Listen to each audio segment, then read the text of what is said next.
Salam à tous, dans cette nouvelle vidéo, je vais vous dévoiler qui est Israël et pourquoi il n'y a jamais eu de peuple élu. Avant tout, pour que vous compreniez le cheminement, il vous faut quelques repères et notions. Musaddiq veut dire portant le vrai de et non confirmant. Si je parle de ça, c'est parce que parfois je prends des exemples bibliques, mais avant je m'assure que l'histoire existe dans le Coran et que dans la Bible, elle ne s'éloigne pas des grands concepts coraniques tels que la justice, la miséricorde, la sagesse, etc. Le soujoud fait partie de ce que les musulmans connaissent le mieux, même, hélas, ils le réduisent à un simple geste, même s'ils reconnaissent parfois une portée, au lieu d'y voir tout simplement un langage corporel avec un sens équivalent à une parole. En effet, faire le soujoud est un acte qui témoigne de son acceptation et de la soumission à Allah. Lorsqu'il est dit dans la sourate Al-Baqarah, la vache, verset 58, « Watrulul baba sujjadan » mal traduit par « puis entrer par la porte en vous prosternant », la vraie traduction serait « puis entrer par la porte en prosternation », ce qui est impossible et confirme que le sens de soujoud comme simple prosternation ne fonctionne pas. Il s'agit bien de l'acceptation et la soumission. Soujoud est la forme corporelle pour valider sa soumission, mais encore faut-il savoir à quoi on se soumet. C'est là qu'entrent en action les massajids, des lieux où on apprend ce qu'Allah attend de nous et où on apprend la création, et ce ne sont pas forcément des constructions. Par contre, le Masjid al-Haram entre dans une autre catégorie. D'abord, sa traduction par mosquée sacrée n'est pas juste, sinon nous aurions eu al-Masjid al-Muqaddas et non al-Masjid al-Haram.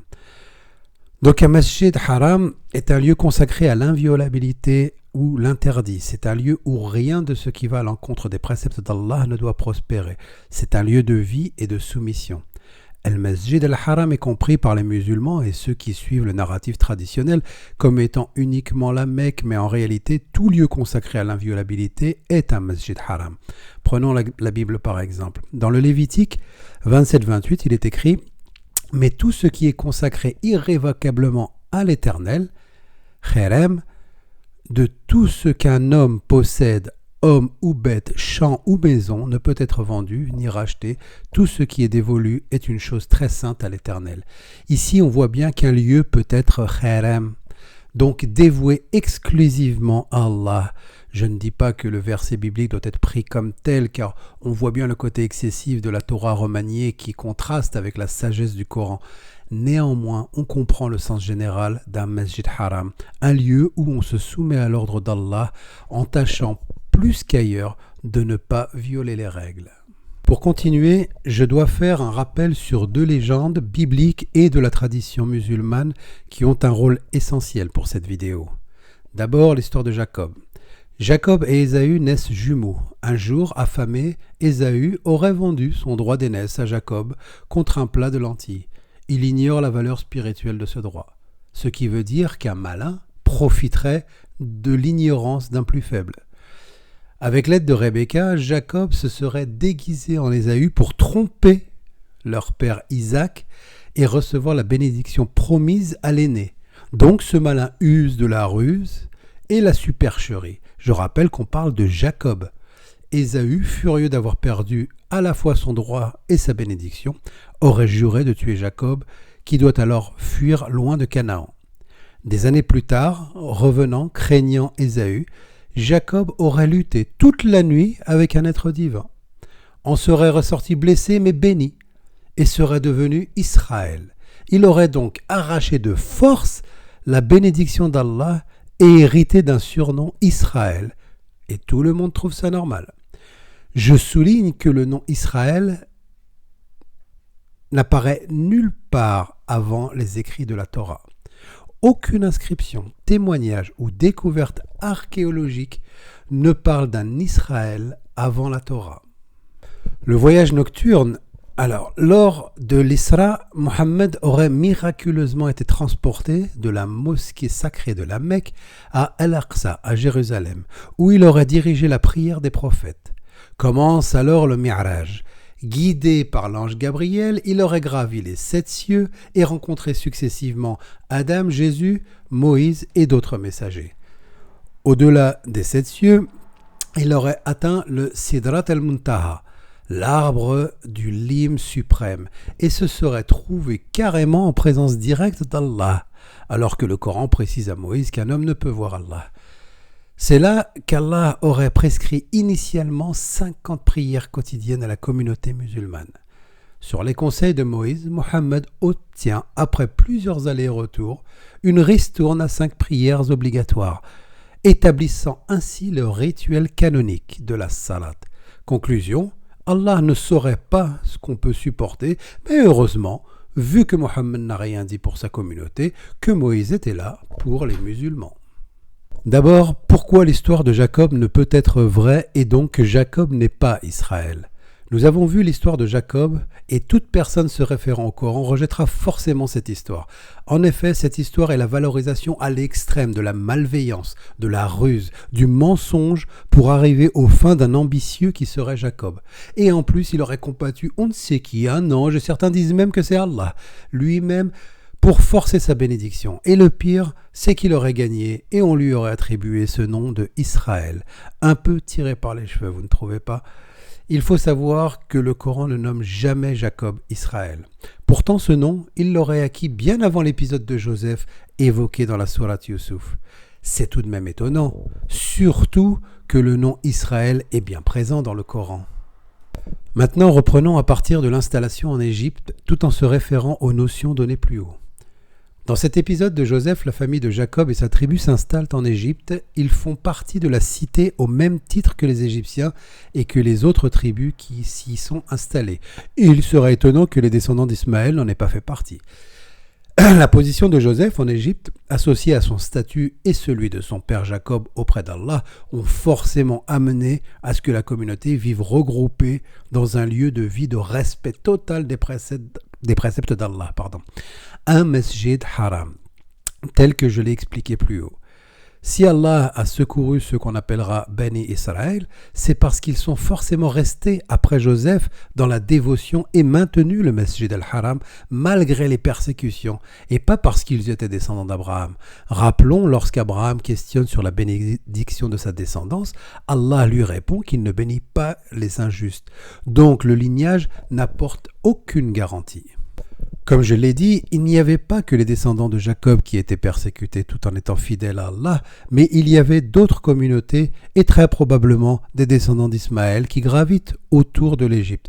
Bien entendu, c'est avant tout de la logique, mais regardons aussi la Bible. Dans Exode 12, 37 et 38.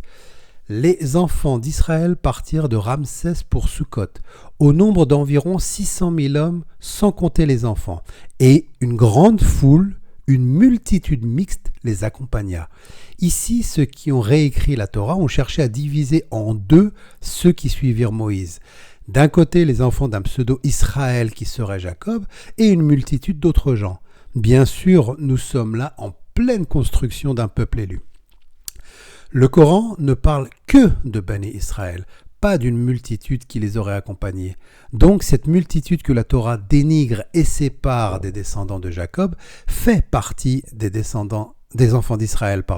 Et si elle fait partie des enfants d'Israël sans être descendant de Jacob, alors Jacob n'est pas Israël.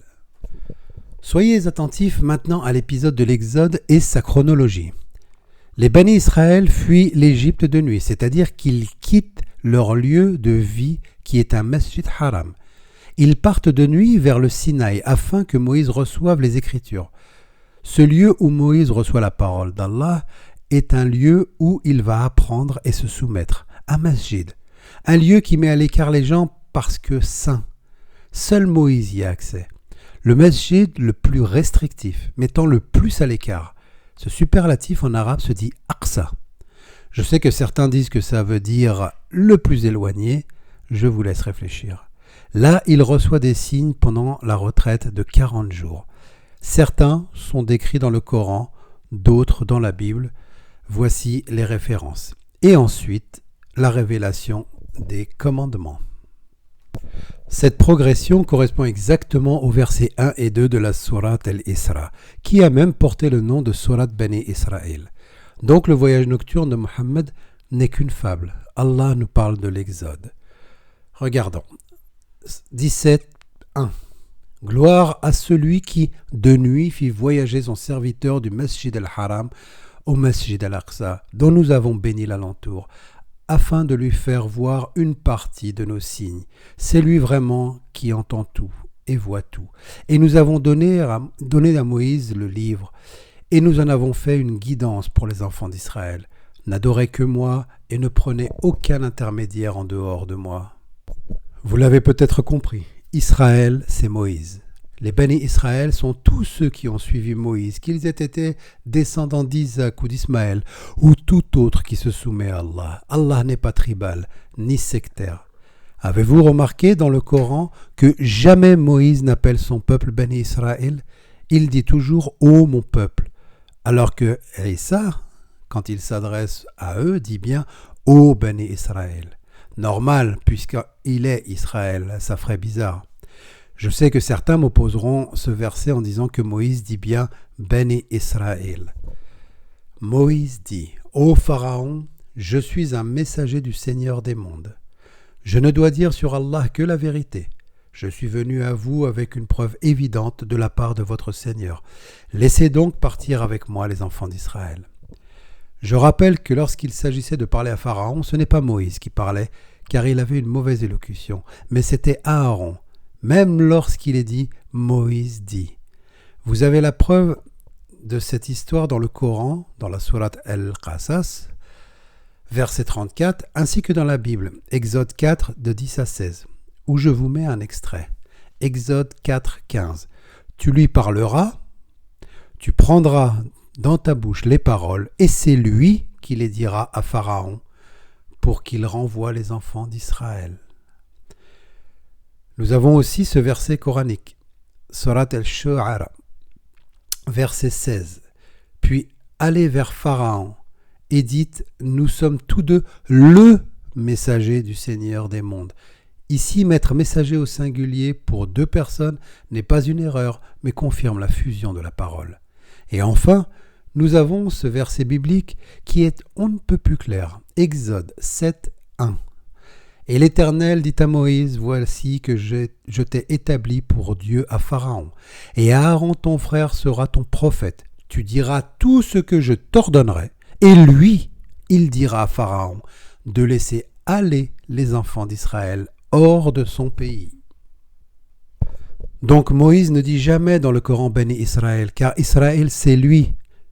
Enfin, Allah nous donne des indices ou clés dans le Coran. Ce n'est pas pour épater la galerie, mais pour qu'on s'en serve. Exemple, dans la sourate 11, verset 71, sa femme qui se tenait debout se mit à rire. Nous lui annonçâmes alors la naissance d'Isaac, puis à la suite d'Isaac, celle de Jacob. Ici, Allah fait correspondre au texte le sens des prénoms donnés. Isaac en hébreu veut dire « il rira » et juste avant, il est dit que sa mère s'est mise à rire. Jacob en hébreu veut dire « celui qui suit » et il est écrit « à la suite ». Et ce n'est pas les seuls. Il y en a d'autres comme par exemple, Sourate 19 verset 2, c'est un rappel de la miséricorde de ton Seigneur envers son serviteur Zacharie. Zacharie en hébreu veut dire « Allah garde en mémoire ». Je vous laisse voir le texte et vérifier. Reprenons maintenant le premier verset de la sourate Al-Isra. Prenons cet extrait. Celui qui, de nuit, fit voyager son serviteur. Le serviteur, Moïse selon moi, Mohammed selon la tradition. Qui est celui qui? C'est Allah. On prononce El en hébreu. Voyager de nuit, en arabe, ça se dit Isra. En réunissant les deux mots, on obtient Israël, qui est le serviteur. Nous savons, vu le contexte, que ce verset ne peut pas correspondre à Jacob. Les textes nous donnent l'identité du serviteur et ce ne peut être Mohammed qui serait Israël. Il ne reste que Moïse qui est cité au second verset, qui est la suite logique du premier. Ceux qui diront qu'en arabe on ne dit pas « elle », je rappelle que le prénom Ismaël est un prénom arabisé dans le Coran avec Isma, qui n'est pas hébreu. Et pourtant Allah a laissé elle, donc elle est reconnue dans le Coran. Pour les autres qui diront que Isra en arabe et en hébreu ce n'est pas la même chose, je répondrai D'abord, ça n'a aucune espèce d'importance. Ce qui compte, c'est le message caché qui en ressort. Et ensuite, même les spécialistes ne savent pas réellement ce que veut dire Isra hébreu dans Israël. Il n'y a pas de peuple élu. Ceux qui sont élus sont ceux qui sont fidèles à Allah et au Kitab, la révélation du décret divin. Peu importe leurs origines, Allah est juste. Ces machinations démoniaques ont divisé les peuples, attisé les haines. Mais Allah jugera ce sur quoi les hommes divergeaient. Revenez à la parole d'Allah.